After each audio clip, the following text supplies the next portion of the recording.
Hello and welcome to the channel. This is Valiath, and today we'll be talking about how we as healers can effectively heal tanks in M+ content. Each tank has their own pros and cons, and we as healers should have a good understanding of those so we can be as effective as possible in our decision making. This is the first of 3 videos I'll be posting on this topic, and today we'll be looking at bear druids and blood DKs. But before we get into the nitty gritty, please remember to hit that like button and consider subscribing to the channel. It helps me out a lot and I would greatly appreciate it. The first tank we'll be talking about is Bear Druid, an absolute powerhouse of self-healing and damage mitigation even after the nerfs they received starting in Season 3. Due to their excellent self-healing capabilities, us as healers have in general left them to their own devices. But with the nerfs to Rage generation in Season 3, it has opened them up for more and longer periods of time with less Rage, which is causing them to have less Iron Fur stacks, as well as less Rage available for Frenzy regeneration. You should still expect bear tanks to pull big packs in dungeons, as we saw in Season 2. The difference now, though, is that they are far more susceptible to either be whittled down without being able to top themselves off effectively, or straight up get one-shot if they miss a GCD to use a defensive. Bear tanks will still be absolute units in dungeon content, and if piloted by a skilled player, they will be damn near unkillable. Let's take a look at some polls to show you how much of a difference tanks have on healer gameplay. I asked my tank buddy MattBro to help me showcase 2 different scenarios of tank gameplay, and how that would impact us as healers. On the left side I asked him to do some, but not a whole lot of active mitigation, and on the right side I asked him to showcase the sheer amount of damage mitigation and self-healing it can produce. As you can see, the tank on the left side is taking significantly more damage, with less Iron Fur stacks, not using Frenzied regen when he should, and is not effective in Rage regeneration.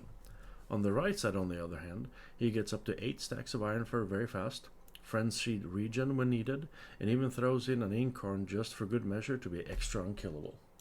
Now as a healer, which of the 2 tanks would you prefer to have in your group? I'm pretty sure the answer is going to be the tank on the right, as they are going to be much more effective in healing themselves, which would allow you to spend more time doing damage, as well as spot healing DPS that's invariably going to be standing in stuff they're not supposed to. Now the tank on the left is not an uncommon sight in a lot of dungeons these days. This is where us as healers need to be prepared and make sure that you have a solution if you find yourself in a group with a tank like that may not be too familiar with their defensive kit. So let's talk about the defensives druid tanks have so that you know what your tank can and should do to prevent their own death so you don't have to. First is Iron Fur, their bread and butter active mitigation spell that increases their armor and its stacks. It is part of their regular rotation to dump excess rage, and should be stacked up quickly to mitigate as much physical damage as possible, and is in general a high priority going into pulls to have at least a base level of defensive stacks rolling.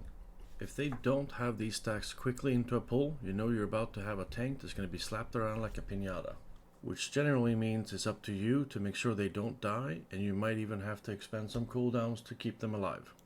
Secondly, we have Frenzied regeneration, which is a very strong self-heal that heals them for 24% of their max health over 3 seconds. This ability only has a CD of roughly 32 seconds and should be available for your tank almost all the time. Thirdly is Barkskin, which is a 1-minute CD that reduces all damage taken by 20%. It is very powerful and is something that all bear tanks use quite frequently.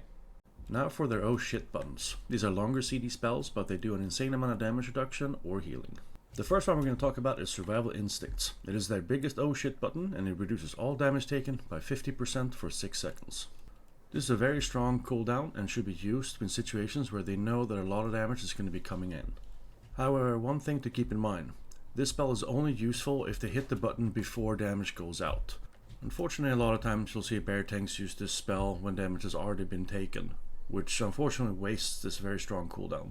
Also, if you see this used when there's little damage coming out, then you know you're likely going to need to pay extra attention to the tank in the run. In general, it is a good idea to pay extra attention to the tank when this CD is on cooldown.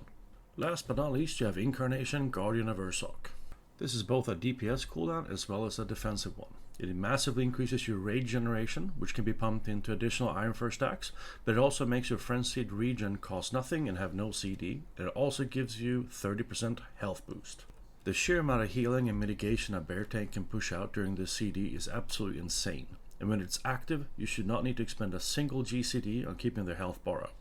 It is a very powerful spell that if used means you can focus your attention elsewhere for a bit and just dole out some damage or spot heal the rest of the party.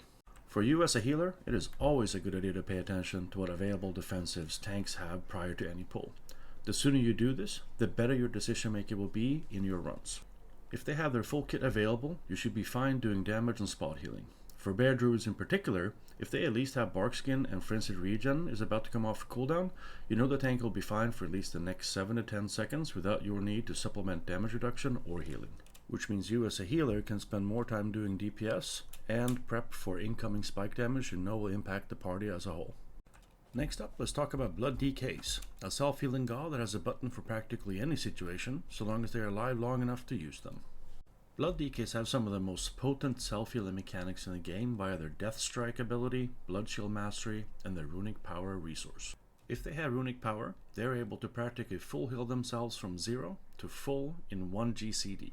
That is why you as a healer should track their Runic Power at all times.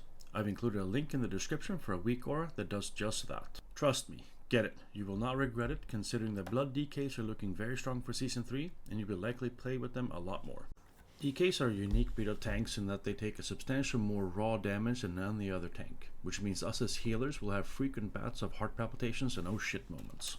They have less active damage reduction abilities and spells and has instead gone 100% into trying to parry incoming damage or straight up take it into the face, laughing at it, and hit one button and they're back to full health. High risk and high reward gameplay here, which requires the player behind this tank to know exactly what they will need to do in the next 5 seconds, or they might just get completely deleted. Let's take a look at another side-by-side poll with my tank buddy Matt Bro. On the left I asked him to go in and do some efforts in RP generation and bone shield stacking, but fall a bit short of what is needed, and on the right side I asked him to do the pull properly with bone shield stacking and RP pooling. Immediately you can see on the left side that his health drops very fast and very low, and this is due to him not pooling enough RP and not applying bone shields as fast as he should. Whereas on the right side he uses Abomination Limb, which gives him 3 bone shield charges instantly and also gains him 1 stack every 6 seconds thereafter. You will also notice that on the right side he generally has more runic power available for death strikes to heal himself up than on the left side. Due to improper cooldown usage on the left side, the DK tank is going to die fairly soon, whereas on the right side, he can stand there for practically all eternity as long as he pulls RP and effectively uses Death Strike. Blood DKs present a different type of challenge for healers compared to other tanks. The class is built to be self-sufficient in all forms of gameplay, and your job as a healer is to at all times be aware of their runic power level, CDs, and make sure they live long enough to make full use of their kit. If you can do that, you'll have less PTSD about that red health bar bouncing around like a pinball. So here are the basics. Blood DKs will generate runic power via most of their abilities. This RP is then spent casting Death Strike, which heals them for a significant amount of the damage taken in the preceding 5 seconds. For you preservation evokers out there, this should sound familiar. A Blood DK's Death Strike is essentially a mini rewind every time they hit it. And believe me, they hit that button as much as they possibly can, as it is straight up dopamine explosion for them. This also means that the more enemies that hit them, the more damage they will take, and the stronger their self-heal via Death Strike will be.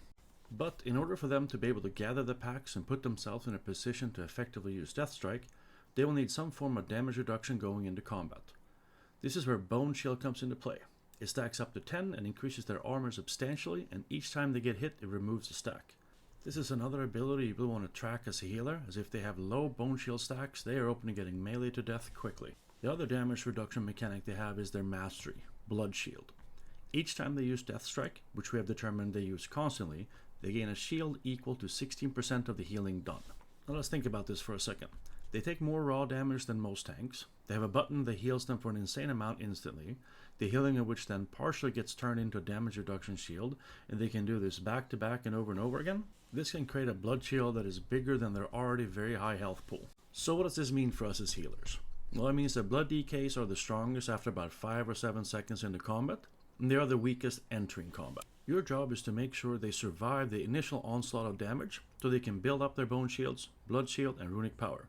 Once they have that, there's very little that will kill them, and if they ever are in danger, they have like 8 CDs they can use to practically eliminate any threat of death. So let's talk a bit about their various cooldowns. Let's start with the Anti-Magic Shell, or AMS for short. It provides a DK with a magic damage reduction shield equal to 40% of their health on a 1 minute CD. This is incredibly strong as it also helps them pull RP on top of the damage reduction. It also is a spell that can help completely negate various mechanics on many fights. Secondly is Icebound Fortitude, a 30% damage reduction and immunity to stuns ability that's on a 3 minute cooldown, reduced to 2 minutes with a talent. Thirdly is Vampiric Blood, which is probably one of my favorite CDs they have, which is a 30% increase to health and a 30% increase to healing received on a 90-second cooldown, reduced by 1 second for each 10 runic power spent via the talent Red Thirst. Once that DK pops this one and starts slamming out death strikes, they will very likely surpass you in healing done within seconds. Another great CD they have is Lichborn, a 2-minute CD that allows them a 15% damage reduction and a 15% leech, but it also reduces their movement speed by 50%. The last CD is Dancing Rune Weapon, which is probably the most complicated one that they have. This CD has a multitude of functions, including a 40% parry, significantly increased runic power generation from your Heart Strike, and also mirrors all your offensive abilities. This lasts for 8 seconds and should be used on cooldown if possible. That is it for this video. Remember, this is only the first of 3 videos covering this topic, and I'll be releasing the second video next weekend. At that time I will talk about Brewmaster Monks as well as Prot Warriors. If you made it this far into the video, thank you. I appreciate your support and time, and please let me know what I can do to make the content better. As always, thank you for watching, and please like, subscribe, and share this video.